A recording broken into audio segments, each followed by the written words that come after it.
నమస్తే. Welcome to BRK. నేను మీ జాహ్నవి. నిత్యం కూడా మనకు తెలియకుండానే ముఖ్యంగా మహిళల్లో ఏదో ఒక సందేహము, ఏదో ఒక నమ్మకం, ఒక్కొక్కసారి అది మూఢనమ్మకంగా అనిపిస్తుంది గానీ, అదొక తెలియని ఒక కోర్‌లో మనకు ఉండిపోతుంది. ముఖ్యంగా సనాతన ధర్మం గురించి నేను మాట్లాడుతున్నాను. మన శాస్త్ర ప్రకారం కొన్ని కొన్ని ఎప్పుడో మన పెద్దవాళ్ళు చెప్పేసున్నవి, ఇప్పుడు తెలియకుండా మైండ్‌లో ఉండి, దాని నుంచి అది బయటపడాలా, అక్కడే ఉండాలా, ఏం చేయాలో అర్థం కాలేని పరిస్థితులు మనం ఎదుర్కొంటూ ఉంటాం. అయితే ఈ సందేహాలు నిరంతరం ఉంటాయి. చూడ్డానికి చిన్నగానే ఉంటుంది. కానీ అబ్బో! సైకలాజికల్‌గా చాలా ఎఫెక్ట్ పడతది. అలాంటి మనకున్నటువంటి ప్రతి సమస్యకి చక్కటి నివృత్తి ఇవ్వడం కోసం మనతో ఉన్నారు బ్రహ్మశ్రీ నానాజీ పట్నాయక్ గురువుగారు. నమస్కారం గురూజీ. శ్రీమాత్రే నమః. Guruji thank you so much. ముఖ్యంగా మహిళల్లో ఉన్నటువంటి నమ్మకమా, మూఢనమ్మకమా, అపోహలా, నిజాలా అవన్నీ కూడా క్లియర్ చేయాలి గురువుగారు అని మిమ్మల్ని అడగగానే ఫస్ట్ ఓకే అమ్మా నువ్వు అడిగేసే అన్నారు. Thank you so much. అయితే ముఖ్యంగా పీరియడ్స్ గురించి మాట్లాడదాం. పీరియడ్ సమయాల్లో అవి ముట్టుకోవద్దు, ఇవి ముట్టుకోవద్దు అని చెప్పి అంటూ ఉంటారు. నిజంగా ముట్టుకోవడం వల్ల అంటుకుంటుందా, పట్టుకోకూడదా, దూరంగానే ఉండాలా, అసలు ఏంటి పీరియడ్స్లో ఎలా ఉండాలి మన శాస్త్ర ప్రకారం ఏంటి, ఇప్పుడు ప్రజెంట్ ఉన్న సిచ్యువేషన్స్ ప్రకారం ఏంటి? ఇప్పుడు వచ్చిన విషయం అమ్మా, ఇప్పుడు ఒక మనిషి ఉన్నాడు అనుకోండి, శ్రీమూర్తినే కాకుండా నార్మల్గా ఒక వ్యక్తి ఉన్నాడు. ఆయన వెళ్ళి నిప్పును ముట్టుకుంటాడు. నిప్పును ముట్టుకోవడం వల్ల నిప్పుకి నష్టమా, మనిషికి నష్టమా? మనిషికే నష్టం కదా. అలాగే ఈ పీరియడ్స్ సమయంలో శ్రీమూర్తి యొక్క శరీర సంబంధించినటువంటి విషయాల్లో కొంచెం డల్గా వీక్గా ఉంటారు. ఆ 4-5 రోజులు, ఆ 3 రోజులు కానివ్వండి, 5 రోజులు కానివ్వండి, కాస్త ఆవిడకి రెస్ట్ ఇవ్వాలి. అది చాలా ముఖ్యమైనటువంటి అంశం. ఆ సమయంలో కనుక కంటిన్యూస్గా నిలబడి, ఏ కిచెన్లో అయినా కుర్చీ ఉంటుందా అమ్మ, ఒక్కసారి నన్ను తెచ్చుకోండి, కూర్చొని చేసేది ఏదో నిలబడే చేయాలి. ఒక వంట చేయాలంటే ఎంత సమయం పడుతుంది? కనీసం మినిమం 1/2 అవర్, 1 అవర్, 2 అవర్స్. కొన్నిసార్లు అయితే కూర, చారు, పప్పు, అన్నము, అప్పడాలు అన్నీ కలిపితే 2 గంటల సేపు నిలబడాలి. మరి ఆ సమయంలో 2 గంటల సేపు అక్కడ పెట్టేసి బయటికి పోవడానికి లేదు, అక్కడే ఉండాలి, లేకపోతే మాడిపోతుంది. మరి అలాంటి సమయంలో వేడి ముందుని ఆ స్థితిలో ఉన్నప్పుడు నిలబడితే తన ఆరోగ్య పరిస్థితి ఏమిటి అనే పాయింట్ ఆఫ్ వ్యూలో మన వాళ్ళు ఈ యొక్క విషయాన్ని అనాది నుంచి వస్తూ ఉంది. అయ్యా ఆ సమయంలో 3 రోజులు రెస్ట్ ఇవ్వండి, ఆవిడని కూర్చోబెట్టండి, చక్కగా భగవత్ నామస్మరణ చేసుకుంటుందా, లేదా బుక్స్ చదువుకుంటుందా, నాలెడ్జ్ పెంచుకుంటుందా, తన గురించి తను ఆలోచించుకుంటుందా. ఆ సమయంలో చేయాల్సింది ఏమిటి? పురుషుడు వంట చేయాలి ఆ సమయంలో ఇంట్లో. అప్పుడు పురుషుడికి స్త్రీ యొక్క విలువ తెలుస్తుంది. అరే ఇంత కష్టమా, ఇంత చెమటలు గారిపోతున్నాయా, జిడ్డు మొహం వేసుకొని వచ్చావంటే ఆ జిడ్డు మొహంలాగా ఉంటుంది ఇప్పుడు వాడి ఫేస్ కూడా చూసుకుంటే. అంటే అంత చెమట కారిపోతుంటుంది, ఇంత వేడి, బాబోయ్ ఏమిట్రా బాబు ఇంత కష్టపడుతున్నారా. మనం ఒక్కసారి వంట వండితే అర్థమవుతుంది. భార్య విలువ తెలియాలి. మనం ఎప్పుడైనా ఇంట్లో ఎవరైనా వంట వండి ఎవరికైనా పెట్టినప్పుడు ఎలా ఉన్నారు చెప్తే బాగుందని రకరకాలుగా అడుగుతుంటారు. ఎలా అంటే అబ్బా నేనేదో పెద్దగా చేసినట్లేదు అంటారు కావాలని. అంటే ఏమిటి, అరే భలే ఎంత బాగుంది భలే అంటారంటే ఏమో నాకేం పెద్దగా అనిపించట్లేదు అంటే ఇంకోసారి అప్రిషియేట్ చేయాలని. అంటే ఇది ప్రతి ఒక్కరికి కావాలమ్మా. ఎప్రిషియేషన్, గుర్తింపు. భార్యాభర్తల సంగతి పక్క పెట్టండి, మనం ఒక ఆఫీస్లో జాబ్ చేస్తున్నా కూడా ఆ ఆఫీస్లో మనల్ని గుర్తించాలని ప్రతి వ్యక్తికి ఉంటుంది, స్త్రీకి ఉంటుంది, పురుషుడికి ఉంటుంది. అలాంటప్పుడు ఆవిడ గుర్తింపు పొందడానికి ఈ 3 రోజులు 5 రోజులు అక్కడ ఉపయోగపడుతుంది. ఒకటి ఇంట్లో పనులు కానీ, ఇంట్లో కానీ మిగతా వాళ్ళు చేసినప్పుడు. రెండవది మరి సరే అక్కడంటే నొప్పి ఉందండి, మరి దేవుడి దగ్గర కూర్చొని చేయొచ్చు కదా, ఏమిటి ఏమో కూర్చొని చేసే దగ్గర దేవుడి దగ్గర ఎందుకు వెళ్ళొద్దు అంటారు. అంటే ఇలాంటి సమయంలో కొన్ని దేవతా సంబంధించిన వాటితో పాటు ప్రేత సంబంధించిన నెగటివ్ ఎనర్జీస్ కూడా దేవాలయం దేవతా సంబంధించిన దగ్గర ఉంటాయి. మీకు ఆ సంగతి తెలుసా? అవునా? అయ్యో శివుడి దగ్గర, రుద్రుడి దగ్గర ఇవన్నీ వెళ్ళి అక్కడ దండం పెట్టుకుని ఉంటాయి, మమ్మల్ని ఈ జన్మ నుంచి వీటి నుంచి విముక్తి కలిగించు అని.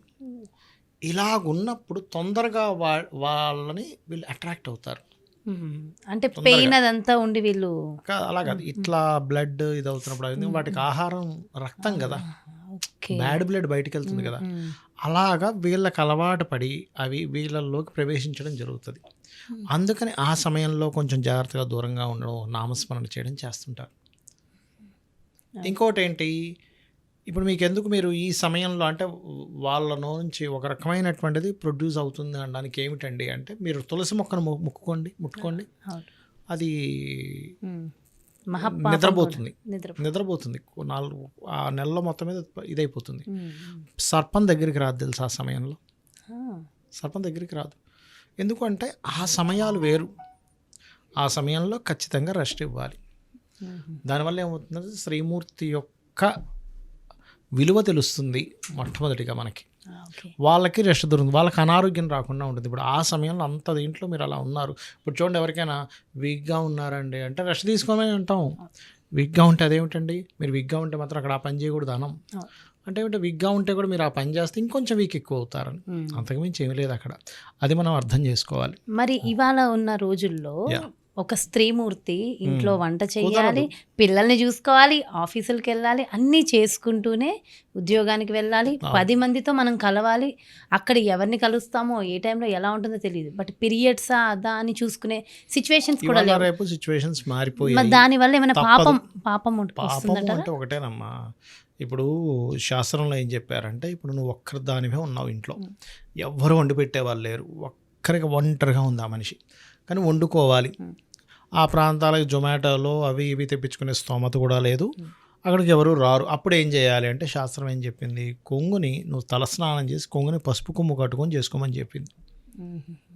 వెసులుబాటు ఇచ్చింది, ఎక్కడ వెసులుబాటు ఇవ్వలేదని కాదు, అలా చేయొచ్చు అని చెప్పింది. ఇప్పుడు న్యూక్లియర్ ఫ్యామిలీస్ అయిపోయాయి, అప్పుడు ఇటువంటివి పాటించవచ్చు, ఇంకా తప్పదు అనుకున్నప్పుడు.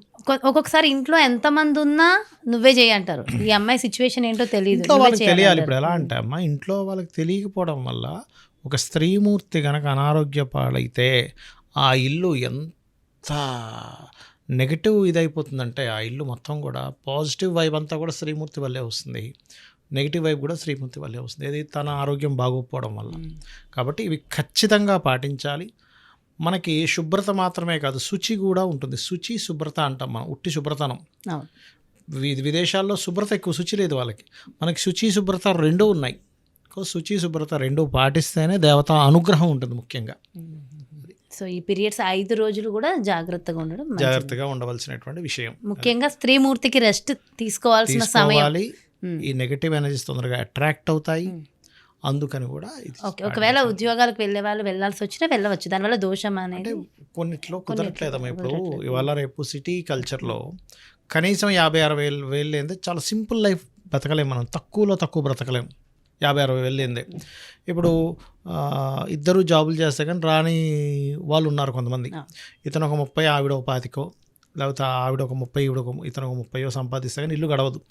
ఒక్క అతనే చేస్తానంటే ఒకసారి గడవని పరిస్థితి ఉంటుంది. రెంట్కే 10,000-15,000 రెంట్ కట్టాలి, తక్కువ. ఇంకా మీకు అమీర్పేట పంజాగుట్ట అయితే చెప్పనక్కర్లేదు, 25-30-35. ఇంకా ఎక్కడ సరిపోతుంది? అలాంటప్పుడు అంటే ఇద్దరు ఉద్యోగం చేయవలసిన పరిస్థితి, లేకపోతే పిల్లవాడిని చదివించలేము. ఇంకా తప్పనిసరి నారాయణ స్వామివారిని తలుచుకొని నమస్కారం చేసుకుని ఓపీ చేసుకుంటారు. కానీ మంచి ఫ్యామిలీస్ ఉంటాయి, కొంతమందికి అత్త కోడలు మామగారు ఉంటారు, అలాంటి వాళ్ళ దగ్గర మాత్రం ఇవి పాటించాలి. శాస్త్రం ఎప్పుడు కూడా ఇప్పుడు ఉపవాసం ఉండాలని చెప్తుంది, కానీ నీకు అనారోగ్యంగా ఉంటే ఉపవాసం ఉండాలని రూల్ ఏం లేదు, అక్కడ వెసులుబాటు కొంత ఉంటుంది, ఆ రకంగా మనం పాటించవచ్చు. అలాగే గురువుగారు, ఎక్కువ మంది ఇన్స్టెంట్ రెమెడీస్ చాలా బాగా ఫలిస్తాయి అంటే, ఓవర్ నైట్లో కుబేరులు అవ్వాలంటే ఓవర్ నైట్లో చేసే రెమెడీ ఫలిస్తుంది అనేది విపరీతంగా నమ్ముతున్నారు. నిజంగా అంటే దానివల్ల ఇన్స్టెంట్గా కుబేరులు అయ్యే అవకాశాలు ఉంటాయంటారు? ఒక విషయం చెప్తాను చూడండి, రాత్రి ఈ ఇన్స్టెంట్ రెమెడీల వల్ల కుబేరులు అయ్యేటట్టయితే ఎవరు కష్టపడరు. ధీరుభాయ్ అంబానీ కూడా చక్కగా ఇన్స్టెంట్ రెమెడీలు చేసుకుంటూ కూర్చుంటాడు. ఆయన కంపెనీలు పెట్టడు, బిజినెస్లు చేయడం, అన్ని ప్లానింగ్స్ వేయడం, అన్ని మీటింగ్లు పెట్టుకోరు. ఎప్పటికప్పుడు వారానికో మీటింగ్, రోజుకో మీటింగ్ ఉంటుంది వాళ్ళకి, ఎలా గ్రో చేయాలి బిజినెస్ని. ఇన్ని అడ్వర్టైజ్మెంట్లు ఇవ్వరు. ఇప్పుడు ఈ బీఆర్కే న్యూస్కి వచ్చి అడ్వర్టైజ్మెంట్ ఎందుకు ఇస్తాడు? ఇన్స్టెంట్ రెమెడీలు చేసుకుంటూ కూర్చుంటాడుగా ఒక కంపెనీ వాడు. నువ్వు తాకట్టు బంగారం పెట్టుకోవాలన్నా అడ్వర్టైజ్మెంట్ ఇవ్వాల్సి వస్తుంది, చూస్తున్నారుగా. అడ్వర్టైజ్మెంట్ లేని బిజినెస్ ఏదైనా ఉందంటే వైన్ షాప్ ఒకటే, ఎక్కడ అడ్వర్టైజ్మెంట్ లేదు ఇప్పటి వరకు కూడా. వాళ్ళకి నడిచిపోతుంటది, అది వెళ్ళిపోతూ ఉంటుంది, కలియుగ మహత్యం కాబట్టి దానికి అడ్వర్టైజ్మెంటే అక్కర్లేదు. అడ్వర్టైజ్మెంట్ అవసరం ప్రతిదానికి. ఇన్స్టెంట్ రెమెడీల వల్ల డబ్బులు వచ్చేసి మనిషి కుబేరులు అయిపోయేటట్టయితే ఎవడు పని చేయక్కర్లేదమ్మా. కాకపోతే మరి ఇవి ఎందుకండి? మరి రెమెడీస్లో మీరు అనొచ్చు ఏమండి, మరి చండీ పారాయణం కూడా రెమెడీయే, రామాయణం చదవడం కూడా రెమెడీయే, మహాభారతం చదవడం కూడా రెమెడీయే, మరి పలానా సత్యనారాయణ స్వామి వ్రతం చదివితే దాంట్లో ఆఖరిలో ఉంటుంది, ధనం లేని వాడికి ధనం వస్తుంది, పుత్రులు లేని వాడికి పుత్రులు వస్తుంది. అంటే ఏమిటి, భగవత్ ఆరాధన ఈజ్ డిఫరెంట్. ఏదో 4 యాలకులు తీసుకొని ఎర్రబట్టలో కట్టేసుకొని పర్సులో పెట్టుకొని డబ్బులు వచ్చేస్తా అనేది మూఢనమ్మకం. మరి కొంతమందికి వస్తున్నాయని కూడా చెప్తున్నారు. అది నమ్మకం అమ్మ, వాళ్ళు నమ్మడం వల్ల వచ్చింది అది. ఎలా అంటే విశ్వం ఎలా ఉంటుందంటే, మీరు ఒక విషయాన్ని బలంగా నమ్మండి, నాకు ఇది చేయడం వల్ల వస్తుంది, నాకు ఇది చేయడం వల్ల వస్తుంది, కాన్షియస్గా దాని మీదే ఉంటాడు.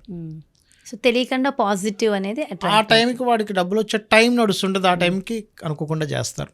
ఇప్పుడు కొన్ని లాల్ కితాబ్ రెమెడీస్ కొన్ని ఉంటాయి, నేను కాదనట్లా, వాళ్ళు అది పాటిస్తారు నమ్మకంగా, వాళ్ళకి కొంతమందికి వస్తుంటాయి. కానీ శాస్త్రబద్ధంగా ఉందా లేదా ఈజ్ మోస్ట్ ఇంపార్టెంట్. ఇప్పుడు లలితా సహస్రనామాలు ఉన్నాయి, అది వేదంతో సమానం. వేదం ఏం చెప్పింది, శాస్త్రం ఏం చెప్పింది. ఇప్పుడు బలంగా మీరు ఒక నమ్మారు. ఇప్పుడు ఒక విషయం ఉంటుంది, ఎలా అంటే ఒక గురువు గారు ఒక ఊరికి వెళ్ళారు. ఊరికి వెళ్ళి ఏం చెప్పారంటే, ఒక ప్రవచనం దగ్గరికి వెళ్ళేసరికి ఒక 3 ఆడవాళ్ళు వచ్చారమ్మా.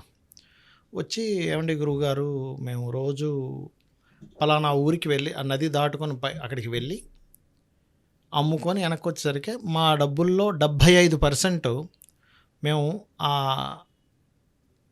పడవవాడికి ఇవ్వాల్సి వస్తుంది, మాకు మిగిలేది 100 రూపాయలు సంపాదిస్తే 20 రూపాయలు, మీకు 25 రూపాయలు మిగులుతుంది, మీ దీనికి ఏదైనా మార్గం చెప్పండి అన్నారు. ఆయన ఏం చేశాడు, ఎందుకమ్మా హరినామం చేసుకుంటే వెళ్ళిపోగలుగుతారన్నారు. అనగానే వీళ్ళు ఎంత నమ్మారంటే, హరినామం చేసుకుంటే వెళ్ళిపోతే నదిలోంచి వెళ్ళిపోతామని నమ్మారు, అంతే గుడ్డిగా నమ్మారు. నారాయణ నారాయణ నారాయణ అనుకుంటూ వెళ్ళిపోయారు. అలాగ తావిచ్చేసింది, వాళ్ళు వెళ్ళిపోతున్నారు వచ్చేస్తున్నారు, వెళ్తున్నారు వచ్చేస్తున్నారు. ఒకరోజు మళ్ళీ గురువుగారు సేమ్ అదే ఊర్లో ప్రవచనం చెప్పడానికి వచ్చారు. గురువుగారు మీకు దండం, అసలు ఎంత మంచి మాట చెప్పారు, మాకు బోల్డెన్ డబ్బులు మీకు అంటే, ఏం చెప్పారమ్మా, హరినామస్మరణ చేసుకోండి అన్నారు, హాయిగా వెళ్ళి వచ్చేస్తున్నాం అంటే, ఎలా వెళ్ళి వస్తున్నారు, అదేంటి అలా ఈయన వెళ్ళాడు, ఈయన వెళ్తే మునిగిపోతున్నాడు. ఈయనకున్న అంటే వాళ్ళకున్న నమ్మకం ఈయనకు లేదు, అంటే వాళ్ళు బాగా నమ్మారు. దీన్నే మనకి ఆదిశంకరాచార్యుల వారు వృత్తాంతంలో కూడా ఒకసారి ఉంటుంది. ఆదిశంకరాచార్యుల వారు అటు సైడ్ ఉండే శిష్యుని పిలుస్తారు రా అని, అనగానే ఆయన నడుచుకుంటూ నీళ్ళ మీద నడుచుకుంటూ వచ్చేస్తాడు. పద్మపాదులు అనే పేరు వచ్చింది ఆయనకి, ఎందుకంటే ఆయన వస్తున్న ప్రతి దగ్గర పద్మం ఇలా విచ్చుకుంటూ వచ్చేసింది. గురువు మీద నమ్మకంతో వచ్చేసాడు ఆయన. మీ బలమైన నమ్మకం ద్వారా కొన్ని జరుగుతాయి. ఇప్పుడు నరసింహస్వామి అవతారంలో హిరణ్యకశిపుడు కొడుకుని అడుగుతాడు, ప్రహ్లాదుని ఎక్కడున్నాడు, స్తంభంలో ఉన్నాడా, ఇక్కడున్నాడు, ఆ స్తంభంలో ఉన్నాడు, ఎక్కడైనా ఉన్నాడు, అందులేడని సందేహంబు వలదు కొట్టాడు. అందులో నరసింహస్వామి అంటే భక్తుడి యొక్క నమ్మకాన్ని ఒమ్ము చెయ్యకూడదని ఆయన నిలబెట్టడం కోసం భగవంతుడు ఎలా వస్తాడో, ఈ ప్రకృతిని పూర్తిగా నమ్మినప్పుడు నాకు ఇందులోనే పరమాత్మ ఉన్నాడు, ఈ పుష్పాలతో నేను పూజించాను, నాకు జరుగుతుంది ఒక నమ్మకం ఆ వ్యక్తికి తెచ్చిపెడుతుంది. అయితే ఈ చిన్న రెమెడీస్ అంటారు, ఇవి ప్రామాణికత కాదు, ఏదో జస్ట్ ఈ పలానా చేసాము అంటే. కొన్ని ఎలా ఉంటాయంటే అమ్మా, ఇప్పుడు ఉప్పు తీసుకుంటాం, ఉప్పు తీసుకొని మన నానమ్మలు తాతలు ఉప్పు తిప్పుతారు ఏడుస్తున్నటువంటి పిల్లవాడికి, దాంట్లో ఒక శక్తి ఉంటుంది, ఉప్పులో చిన్న శక్తి ఉంటుంది, ఆ నెగిటివ్ ఎనర్జీని తీసేసే శక్తి ఉంటుంది. ఆ పిల్లవాడు ఏడుపు ఆపేస్తాడు. అవి కొన్ని చిట్కాలు, కానీ ఈ చిట్కాలతో చిన్నవి పనిచేస్తాయేమో, కానీ ఒకటేసారి కుబేర్లు అవ్వరేని అంటున్నాను నేను అనేది ఏంటంటే, ఈ చిట్కాలు పనిచేయవని కాదు. మన మిరపకాయలు తీసి దిష్టి తీస్తారు, ఉప్పు తీసి దిష్టి తీస్తారు, మనం బయట గుమ్మడికాయ కట్టుకుంటాం, ఇవన్నీ చిన్న నెగిటివ్ ఎనర్జీస్ తీసేయడానికి గ్లాసులో నిమ్మకాయ వేసుకుంటారు షాపుల వాళ్ళు. చిన్న ఇవి, కానీ ఇది ఒకటేసారి నువ్వేదో యాలకులు కట్టుకొని ఎర్ర ఇది దీంట్లో కట్టేసుకొని పర్సులో పెట్టుకొని వెంటనే కోటీశ్వరుడు బాబా అంటున్నాను నేను. ఇది నీ కోటీశ్వరుడు అవ్వాలంటే నీ ధనయోగం ఎలా ఉందో చూడాలి, నువ్వు పూర్వజన్మలో చేసిన పుణ్యం నీ కోటీశ్వరుని చేస్తుంది. ఎందుకంటే ఆదిశంకరాచార్యుల వారి వృత్తాంతంలో కూడా ఆ యొక్క ఆదిశంకరాచార్యుల వారు ఒక ఇంటికి వెళ్ళి భిక్షాటన కోసం వెళ్ళినప్పుడు ఆవిడ ఎండిపోయిన ఉసిరికాయ ఇచ్చినప్పుడు ఆయన కళ్ళ నీళ్లు పెట్టుకొని, అయ్యో 10 రోజుల నుంచి ఈవిడ అన్నం తినకుండా నాకున్న ఒక్క ఉసిరికాయ వేసింది కదా అని లక్ష్మీదేవిని ప్రార్థించినప్పుడు ఆ యొక్క మహాలక్ష్మి వచ్చి, ఏమిటి శంకర ఏం కావాలంటే, అయ్యా అమ్మ ఈ పరిస్థితి ఏమిటి, వీడికి ప్రసాదించు అంటే, ఆవిడ ఫస్ట్ చూసింది లెక్కలు చూసుకుంటుంది, వీడికి పుణ్యం ఉందా లేదా నేను ప్రసాదించాలంటే లేదు. మరి ఏం చేయాలంటే ధర్మాన్ని పాటించింది కదా ఇవ్వు అంటే, నువ్వు ధర్మం పాటించినా నీకు ధనం వస్తుంది, పుణ్యం ఉన్న ధనం వస్తుందని చెప్తున్నాయి కానీ మన శాస్త్రాలు. చిన్న చిన్న చిట్కాలతో కోటీశ్వరులు అయిపోతాం అని చెప్పట్లేదు. ఏదో కొంత ఉపశమనం. ఇప్పుడు ఏడుస్తున్న పిల్లవాడికి దిష్టి తీస్తున్నాము, దిష్టి చుక్క పెడుతున్నాం, ఇవన్నీ చిట్కాలు. కానీ కోటీశ్వరులు ఏమీ అయిపోరు.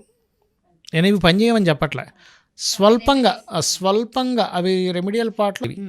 సో అంటే నెగిటివ్ ఎనర్జీస్ని తీసే అంతే. ఇప్పుడు బండి మీద వెళ్తున్నాము, బైక్లో పెట్రోల్ అడుగు వచ్చేసింది, ఏం చేస్తాడు, బండి అది తీసి ఉఫ్ఫని గట్టిగా ఊది మళ్ళీ మూత పెట్టేసి స్టార్ట్ అవుతుంది. కొంత దూరం వెళ్ళడానికి ఉపయోగపడుతుంది, అంతేగాని జీవితాంతం నడపడానికి ఉపయోగపడుతుంది. పెట్రోల్ బంక్ దాకా వెళ్తుంది ఒక 1/2 కిలోమీటర్ ఎంతో. అంతేగాని ఏమంటే పెట్రోల్ లేకపోయినా ప్రతిసారి ఊదినప్పుడల్లా వెళ్తుందా అంటే ఫ్యాక్ట్ వెళ్ళదు. అలా ఏంటంటే చిన్న చిన్న చిట్కాలు ఉంటాయి. ఎట్లాగా చిన్న చిన్న మంత్రాలు ఉంటాయి.